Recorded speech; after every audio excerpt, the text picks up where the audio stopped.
जय मां दुर्गा दर्शकों, मैं रूपाली शास्त्री आप सबका स्वागत करती हूं अपने चैनल में।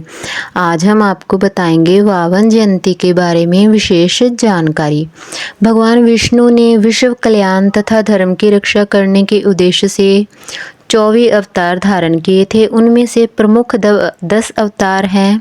उसमें से उनका 5वां अवतार वामन अवतार था। यह अवतार सतयुग के बाद दूसरे युग यानी कि त्रेता युग में देवताओं को दैत्यों के आक्रमण से बचाने के लिए और स्वर्गलोक की रक्षा करने के लिए हुआ था। वामन जयंती हर साल भाद्रपद महीने के शुक्ल पक्ष की द्वादशी तिथि को मनाई जाती है। वामन जयंती व्रत भारत में विभिन्न हिस्सों में बहुत ज़्यादा उत्साह और उत्साहित भक्ति के साथ मनाया जाता है। इस बार यह वामन जयंती आ रही है 4 सितंबर 2025 यानी कि गुरुवार के दिन। इस दिन भगवान विष्णु के वामन अवतार का पूजन किया जाता है और इसे वामन द्वादशी के नाम से भी जाना जाता है।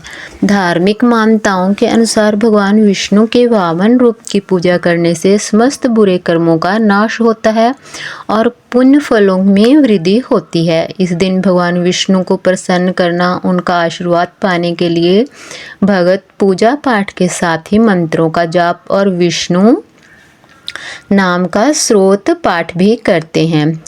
भगवान विष्णु के वामन रूपी अवतार की कहानी बड़ी ही रोचक है, क्योंकि इस कथा में देवी और दैत्यों के बीच हुए युद्ध में जीत और हार के साथ वचन निभाने की कसौटी की भी बड़ी खूबसूरती से वर्णन किया गया है। इस कहानी में बताया गया है कि कैसे दैत्यराज बलि ने अपने वचन निभाने के लिए खुद को समर्पित किया था। इस कहानी में ये भी बताया गया है कि भले ही उस युग में राक्षसों, असुरों, दैत्यों का आतंक था, फिर भी उनमें सत्य, निष्ठा और वचनबद्धता के गुण भरे हुए थे। भगवान विष्णु के वामन अवतार की कहानी कुछ इस प्रकार है। देवी और दैत्यों के बीच जब युद्ध हो रहा था, तब सभी दैत्य हार चुके थे। दैत्य इसके बाद मृत्यु दैत्य और घायलों को लेकर चले जाते हैं। वहीं दैत्यराज बलि को इंद्रदेव घायल कर देते हैं। उस समय दैत्यों के गुरु कहे जाने वाले शुक्राचार्य संजीवनी विधि के बल पर दैत्य बलि और बाकी मृत्यु दैत्यों को जीवित कर देते हैं। इसके बाद राजा बल के लिए शुक्राचार्य एक विशेष यज्ञ के लिए माध्यम से अग्निदेव को प्रसन्न कर वरदान के रूप में रणबाण और अभय कवच हासिल कर लेते हैं। अग्निदेव से प्राप्त किए शास्त्रों के कारण दैत्य वर्ग जब बलशाली हो जाता है, उनमें अपनी विशाल सेना को युद्ध के मैदान में उतारकर अमरावती पर आक्रमण कर दिया। यह दैत्यों की बड़ी शक्ति के संबंध में देवताओं के राजा इंद्र को सब ज्ञात होता है। इंद्रदेव यह बात भली भांति जानते हैं कि दैत्यराज बलि 100 यज्ञ करने के बाद स्वर्ग पर जीत पाने में सक्षम हो जाएंगे। इस बात से इंद्रदेव भयभीत होने लगते हैं और भगवान विष्णु की शरण में चले जाते हैं। इंद्रदेव की समस्या सुन भगवान विष्णु उन्हें सहायता करने का आश्वासन देते हैं। भगवान विष्णु कहते हैं कि मैं वामन के रूप में अदिति के गर्भ से अवतार लूंगा। भगवान विष्णु के आश्वासन पाकर अब इंद्र निश्चित होकर चले जाते हैं और इधर दैत्यराज बलि देवों को पराजित कर देते हैं। यह देख महर्षि कश्यप कहने लगते हैं। माता अदिति पुत्र प्राप्ति की कामना करते हुए उपासना आरंभ करती हैं।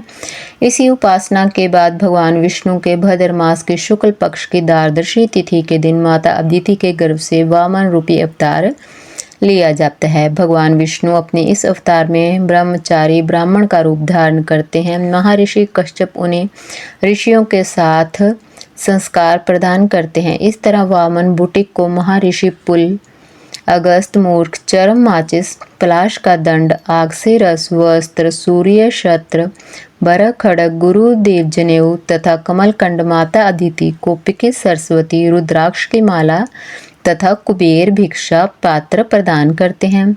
सभी से कुछ न कुछ लेकर वामन अवतार में पिता की आज्ञा लेते हुए फिर वह दैत्य बलि के समीप जाते हैं। जिस समय वामन बलि राजा के पास पहुंचते हैं, उस समय बलि राजा नर्मदा नदी के तट पर अपना अंतिम सेवा यज्ञ संपन्न करने जा रहा होता है। वामन अवतार के लिए विष्णु जी राजा बलि से भिक्षा मांगते हैं और बलि राजा सत्य और कर्तव्यनिष्ठ और अपना वचनबद्ध राजा थे। वामन की भिक्षा में बलि राजा ने 3 पग भूमि भिक्षा में मांगते हैं। दैत्यों के राजा बलि अपने गुरु शुक्राचार्य को मना न करने के बावजूद विष्णु को 3 पग भूमि दान में देते हैं, वचन दे देते हैं। इस तरह भगवान विष्णु का वामन अवतार एक पग में स्वर्ग लोग, दूसरे पग में संपूर्ण पृथ्वी नाप लेते हैं। अब उनके पास तीसरा पग रखने के लिए कोई स्थान नहीं बचता। यह देख बलि राजा चिंतित हो उठता है और तीसरा पग रखने के लिए वह अपना अब स्थान कहाँ से लाएं, और अगर उन्हें अपना वचन पूरा नहीं किया तो अधर्म हो जाएगा। आखिरकार बलि राजा को तीसरा स्थान मिल जाता है। वह अपना सिर वामन रूपी विष्णु के आगे कर देते हैं और कहते हैं, प्रभु आप तीसरा पग मेरे सिर पर रखिए।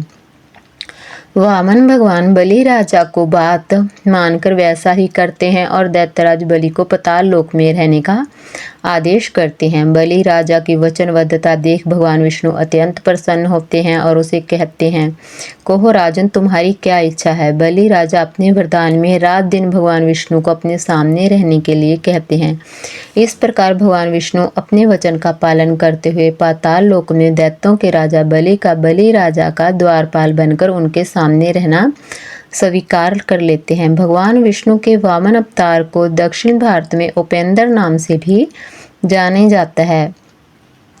तो यह थी भगवान वामन की संपूर्ण जानकारी। आपको हमारी जानकारी कैसी लगी हमें कमेंट कर ज़रूर बताएं।